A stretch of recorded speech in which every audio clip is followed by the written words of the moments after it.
Creation. It's the ultimate love story, and the wisdom captured by this story is best understood by those who serve humanity in protecting the most vulnerable and the voiceless. In honor of Women's History Month, we celebrate two women who are making history here at home. I am Tessa Habet, presenting to you Caring for Our Common Home. This feature is brought to you by Brothers Habet Limited. March is Women's Month, and at Brothers Habet, we're celebrating our Belizean women and their achievements all month long. Women are too often overlooked in typically male-dominated fields, but we want to celebrate the capable ladies who are breaking the bias across the board. From the women at home tackling their own home improvements to our women builders behind new and exciting projects. We want to recognize your power and thank you for all your contributions to Belize. And as a small token of our appreciation, for the entire month of March, we're offering all women 15% off on all items in store so you can keep breaking glass ceilings with high quality products from Brothers Habet. It's a great month to be a woman and a great time to come into Brothers Habet and check us out for all your hardware needs. Happy Women's Month, Belize, and let's continue to break the bias.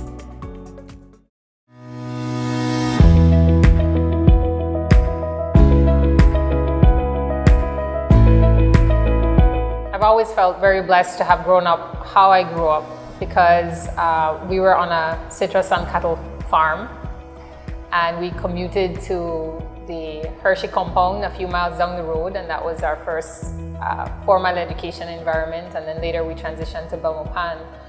But growing up on the family farm, Blue Mountain Ranch, at the foothill of the Sleeping Giant, my grandfather and my father really honed in on the need to respect the land, to respect the environment.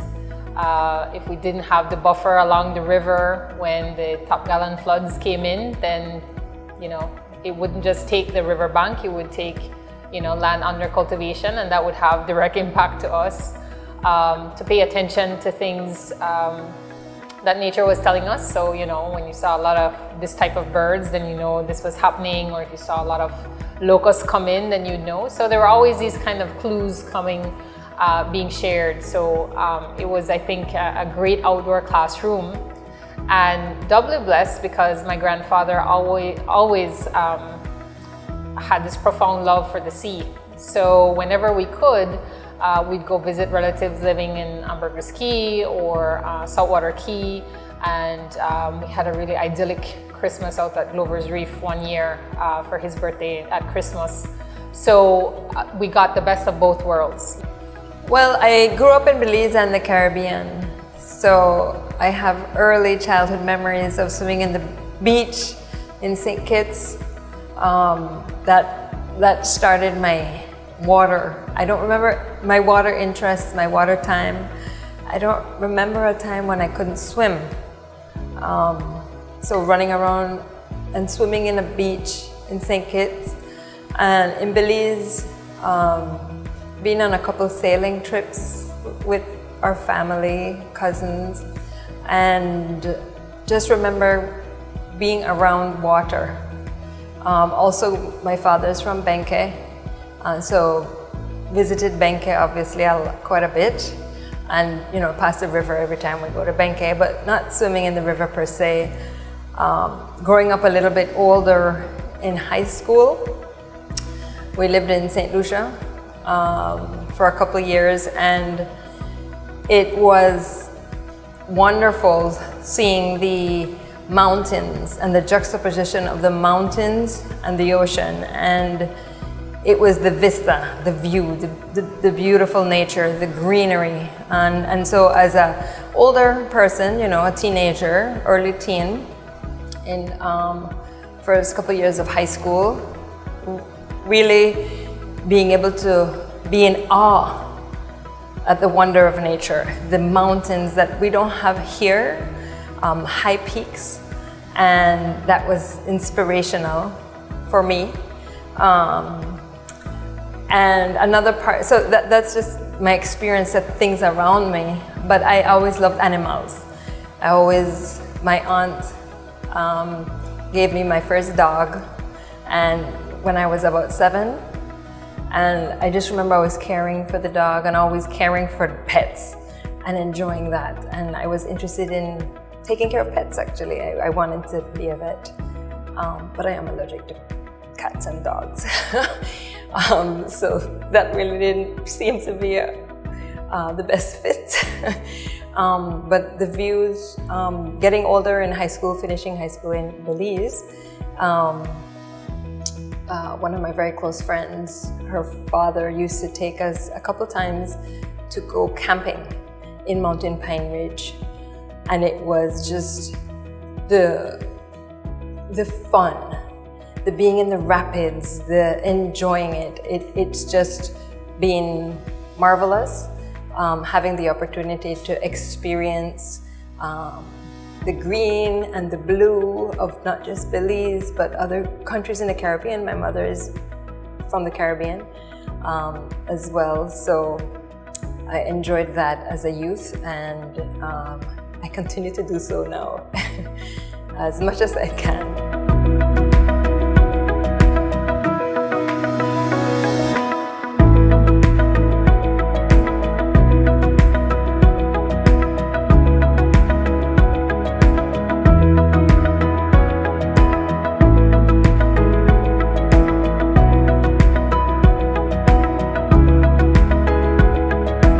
So as I grew up, in high school, I chose to study sciences, biology, chemistry. The natural world was always an interest of mine, and putting it in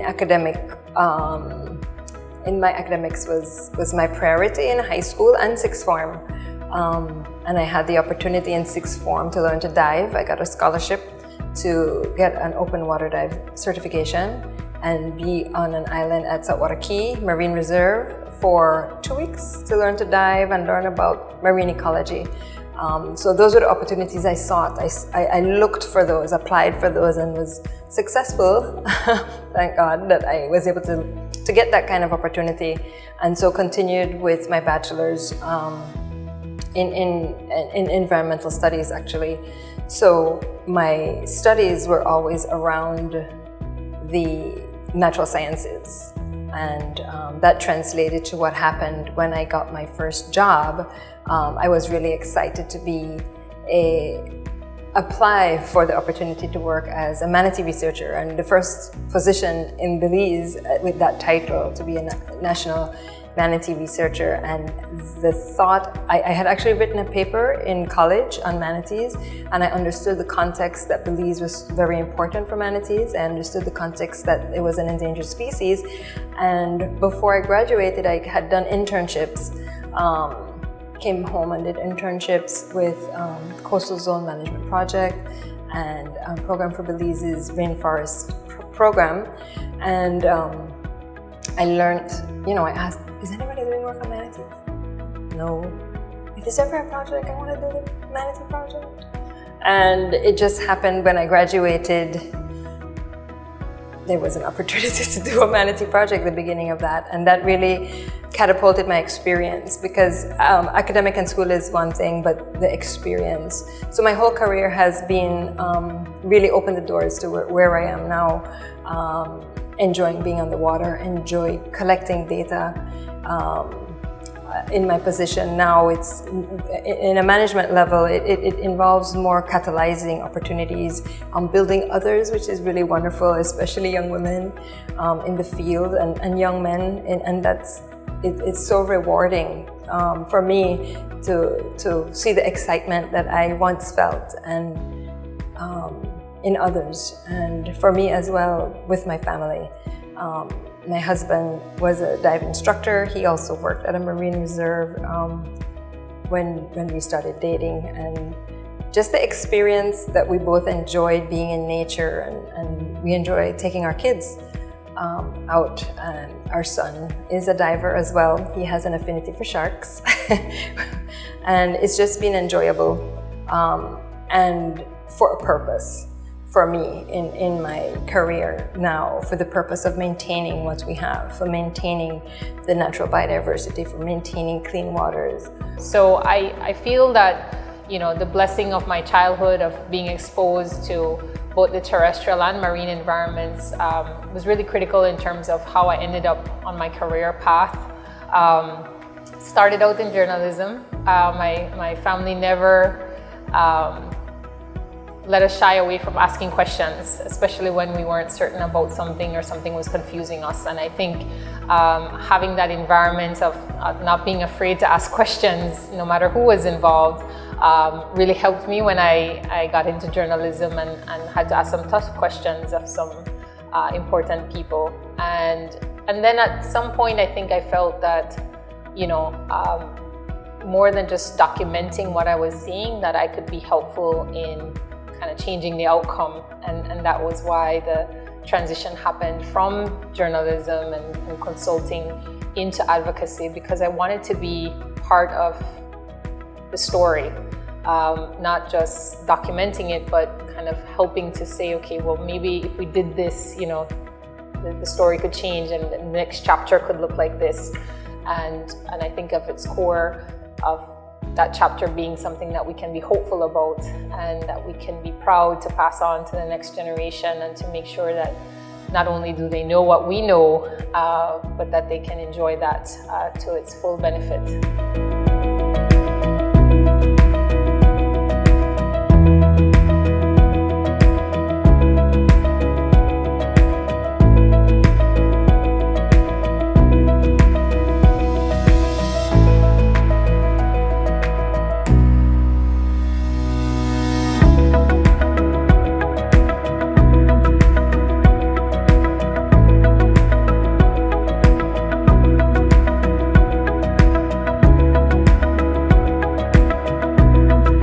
The environment isn't separate from humans. The environment isn't separate from man.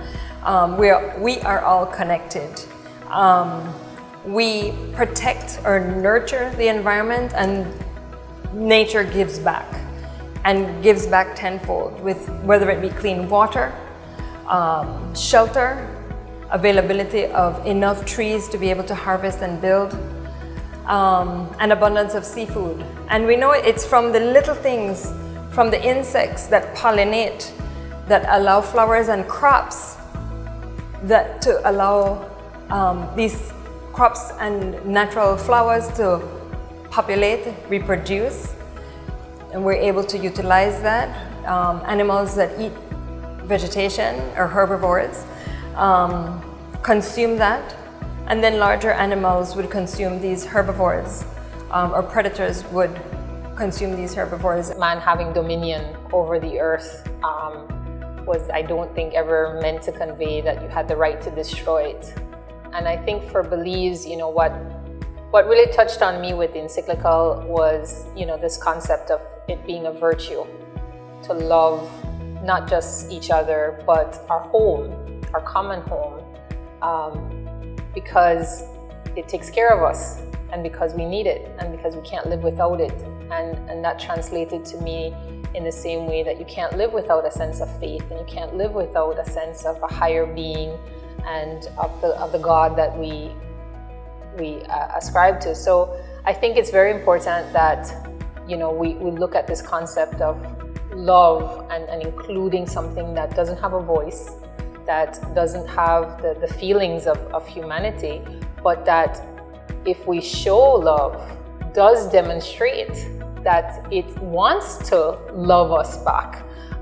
In my line of work as an advocate, I've seen incredible stories of rebound when we've given nature a chance to rest and recover, just this overflow of abundance. And you see that, I mean, across the board. You see where, you know, an animal that's been abandoned and abused and just left for dead, when it's rescued and that love is given to it, then you meet the animal and it's a completely different, you know, polar opposites to what you encountered at first. And it's the same way with our natural world. We just have to show a little bit of love, a little bit of compassion, a little bit of respect, and nature will always overflow. And by contrast, we've also seen, and some people have tried to dismiss it, but we've also seen where nature has tried to assert to us that she will find a way. It will be up to us then to figure out, when she's found her way to continue being, how we will live without clean air and without fresh water and without food that she provides. And we've seen when we've tried to do that, when we've tried to process the food and we've tried to create these man-made solutions, where that has a whole host of ancillary impacts to our health because it's overprocessed, or all these chemicals and all these fertilizers and all these outward, artificial components, where, that doesn't get us anywhere except the hospital and sometimes worse.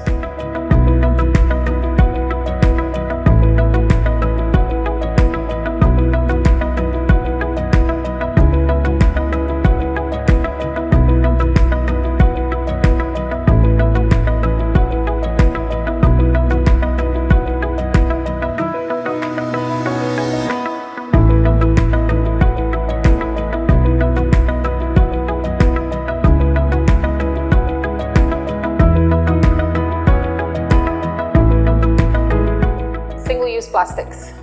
I am 43 years old, and in my lifetime I can remember when it was paper or plastic. And if you talk to folks a little bit older than me, they will tell you about being offered plastic products for different things. And you go a little bit older and they will tell you about things that they used to use, whether it was natural bowls and quote unquote containers, and your Chetomal bag or your Melcher bag. That didn't have anything to do with single-use plastics. But that is the power of what is a global marketing push, where producers of single-use plastics managed to convince the world that plastic was this amazing, incredible, wonderful solution to everything. Oh, you use it a few seconds and it's gone. No need to worry about it ever again. And you fast forward just a few decades, and plastic has become not just the bane of existence, but a really scary scenario of impacting our health. I mean, I've seen reports and scientific journals of air being captured at the top of the highest peaks in the world, and there are single-use plastic particles in it. I've seen, reports from, the most pristine parts of the sea. And same thing, they're finding these microplastics inside birds, inside the fish we're eating, pregnant women. It's really incredible that it's become so insidious because it's so pervasive. There's every single thing. You don't even get an opportunity to say, I don't want plastic to be part of anything I'm doing, and yet you sit down and you get a plastic straw in your cup, or your food. There are all these options. And I think right now the push is really to reinforce to the public that they have a choice, and they have the opportunity to help to make sure that that choice becomes a catalyst for other things to replace single-use plastic, because it's just a habit. We've just gotten used to using single-use plastic in every way, shape, and form that it has been produced and is manifested in our lives, but we have a choice not to use it. And I think while that is excellent, I also think that we have to acknowledge that we also have a choice in helping to make sure that the source of these single-use plastics is stemmed and eventually stopped. We acknowledge it can't be an overnight thing. We wish it would be, but that we have to stop producing single-use plastic. It's an oil-based material. It never really disappears, no matter what they tell you, and it's been shown that even when you make that you can make plastic from anything. Right now it's being used primarily from petroleum, but even from corn and quote unquote organic stuff, you still end up with the same chemical component that is plastic. So we also don't want to be replacing plastic with quote unquote plastic just because it comes from corn or it comes from whatever other organic source. So it's that collectively nationally, globally, however, to reinforce that we have to stop producing plastic, and we have to force this conversation about how do we replace these products with sustainable alternatives. The alternatives exist. We have to acknowledge that, you know, at the end, unfortunately, like so many things, it comes down to the money. If people feel that they're going to lose money, then they're not inclined to do that. But I challenge that we have to factor in the cost of inaction. If we continue as it is, we already have the data to support that by 2030 and then 2050, we will have more plastic than fish in the sea. And if that not give you cold seed, I don't know what won't. Because that to me is just incredulous, and maybe sometimes these statements get so, you know, like, no, that could never be. You go out there right now and you will see things drifting in the water that you really wish wasn't there. The plastic bag, the water bottle, you know, I've seen, you know, everything, shoes, piece of washing machine, everything out there, where the ocean unfortunately has become this dumping ground, either from waterways, passing vessels, or just deliberately dumping it into the water. And this concept of out of sight, out of mind does not work. It always comes back, and we see it when floods, when hurricanes, when storms. Nature will always give it back to us.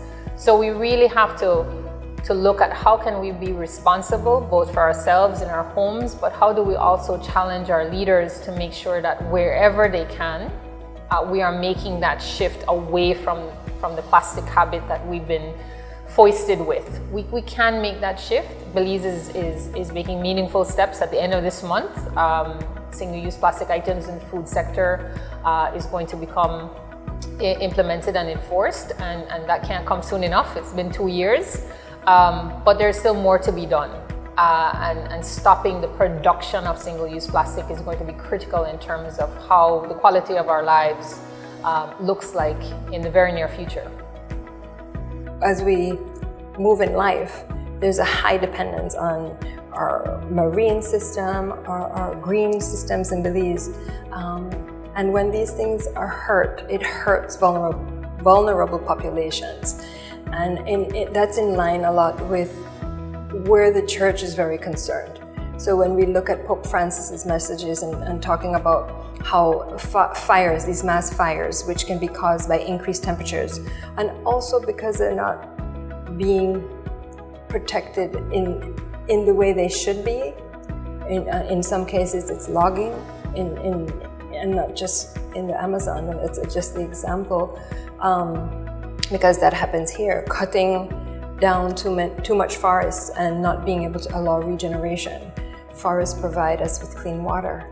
Forests provide us with stable land, because everything that happens in the forest eventually ends up on our reef, and we have, by and large, a reef-based economy for our tourism, our fishery sector, and they're really interlinked. And when we talk about justice, it comes down to love as well, because we show love and we want to protect those we love. And in a lot of cases, the vulnerable people are in the same vulnerable position as vulnerable ecosystems or vulnerable wildlife.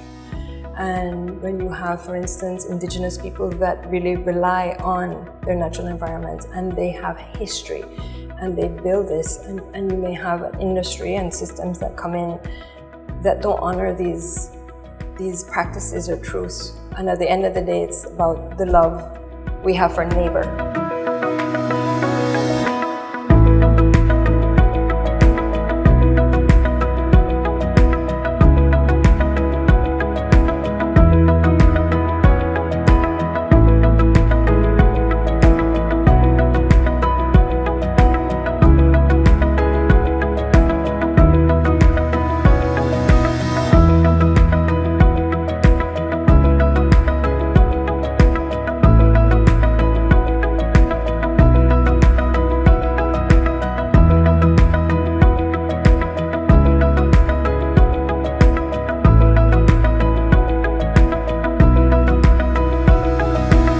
So I think for me, the lesson has been that it's so important for us to embrace our role and responsibility as a part of that, And I use the word embrace intentionally because it's not about being a tree hugger.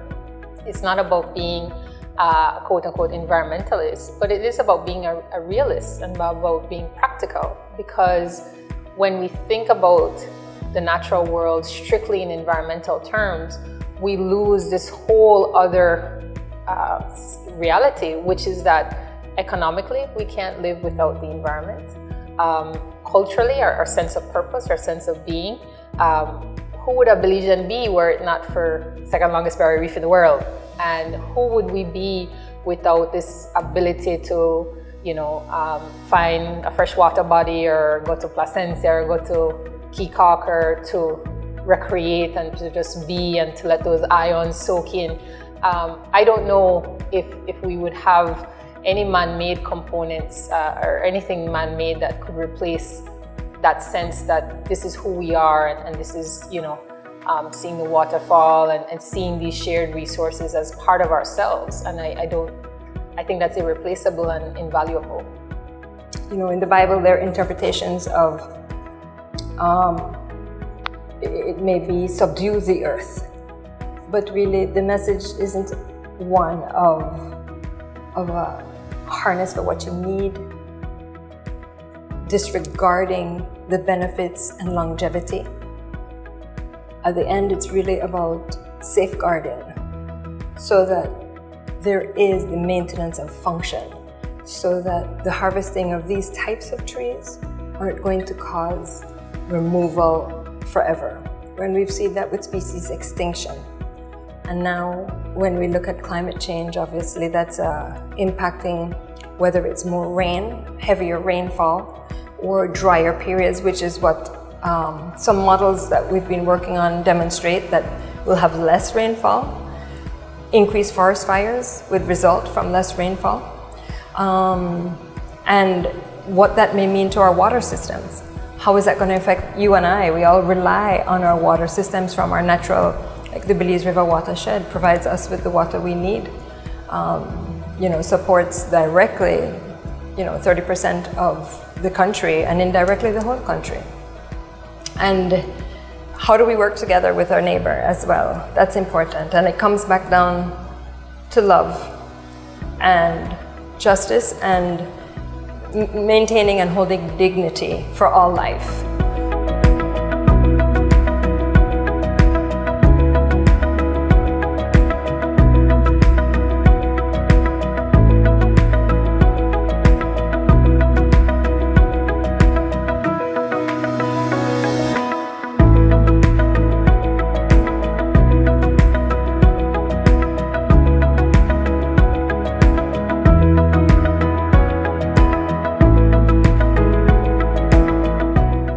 Last November at the COP26 conference, we heard the world come together and acknowledge that we have to take more meaningful steps, far more steps than we had done up until that date to stay alive.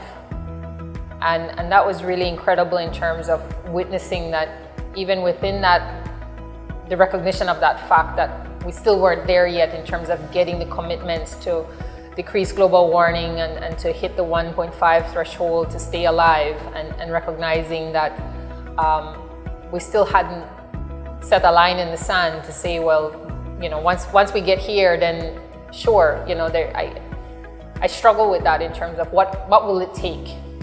We already have climate refugees. We already have countries like Belize dealing with, serious climate vulnerability. It's a crisis. And I think that for anyone that's grasping with that, I think there is comfort in God's wisdom insofar as holding on to the hope that there will be that light switch, that there will be that catalyst for the hearts and minds of the people in the corridors of power to make the types of decisions that we need. Yes, it will come with a cost. But what is the cost of not doing, of trying to maintain status quo? Then we only need to turn on the news or flip through a newspaper and see that that's already costing lives, and that's already changing lives, and that's already hurting lives. And that is a constant prayer for me, that there is that awakening, there is that recognition that sometimes it just starts with one. And I always think about, one of my favorite books talks about sometimes it's the one drop of waterfall starting off, but the one drop becomes the waterfall that we see, so that everyone, no matter where you are, to see that you doing whatever you can do, you can become that waterfall. You can be the one person that sets out the ripples that go all around the world, and you can change lives for the better, so that it doesn't have to be, Mr. So-and-so or leader so-and-so. It can be from very humble beginnings, and I think if we all do a little, it does add up to a lot.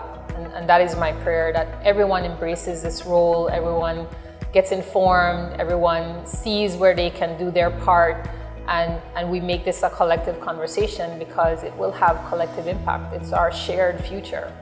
These little actions that we take may impact a system that we're not really aware of, and a big impact is sewage systems impacting from the land to the reef. So we may have improper sewage systems within our watershed, within communities across the Cayo Belize district. And when we have these wastewater, they impact the fish that are in the waters that people would consume, and you can get pathogens or disease in some cases. And when it reaches the reef, you might find overgrowth of algae which smother reef. And the circle is really about, from the smallest to the biggest are important. Insects to animals that eat fruits, animals that eat other animals, and then humans that may extract wild animals, such as some game meat. They are part of community living in some cases. These are a part of protein that some communities rely on, and obviously fish as well for coastal communities. The length of our coast, there are communities that rely on fish for their direct home consumption. So we impact the earth, and the earth impacts us. And when we look at it in a way of nurturing, when we look at it in a way of caretaking, we're here, I believe, we are here to protect what God has created. I believe that creation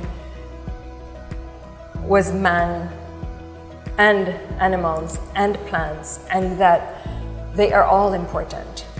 And while we have, there are examples even with St. Francis of Assisi, that he wrote on nature. He valued and loved nature as a part of God's creation, as a part of God's love. And it's an inspiration when we can think that we're showing each other the kindness, and we're showing the earth that was created for us the kindness as well. And so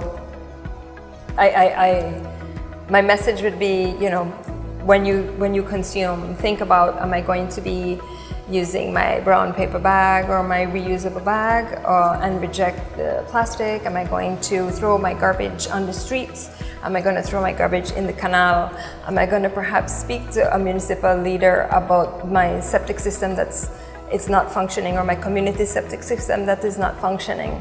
Am I going to, if I have land, am I going to clear all the land, or will I keep some trees in place to make sure that there is green, that there is an opportunity for oxygen to be made by these trees?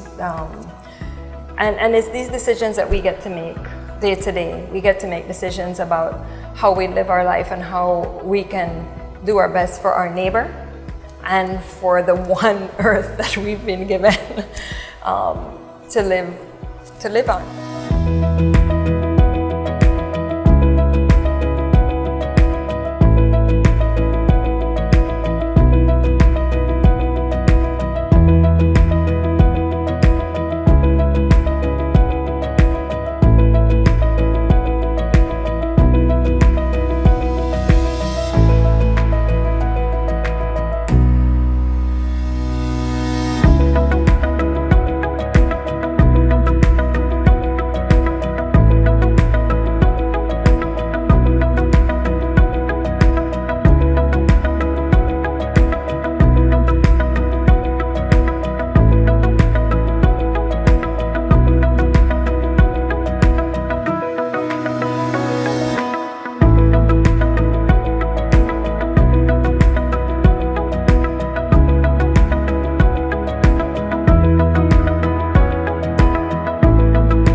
a gift, and we care for the earth because we care for all that God has created. We care for one another. Thank you to Nicole Gomez and Janelle Chanona for being a part of this special presentation. And that's our story. Thanks for watching.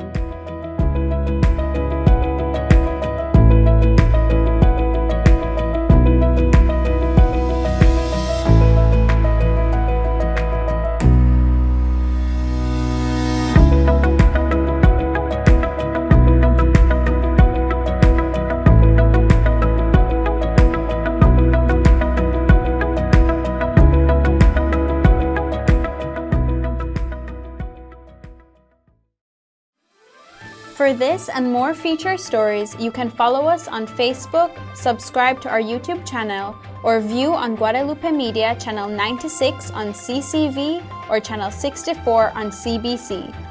You can also tune in on the radio in your car, home, or office at 101.9 FM, and please be sure to download the Guadalupe Media radio app from Google Play or the App Store. Our Blessed Mother, lead us to Jesus.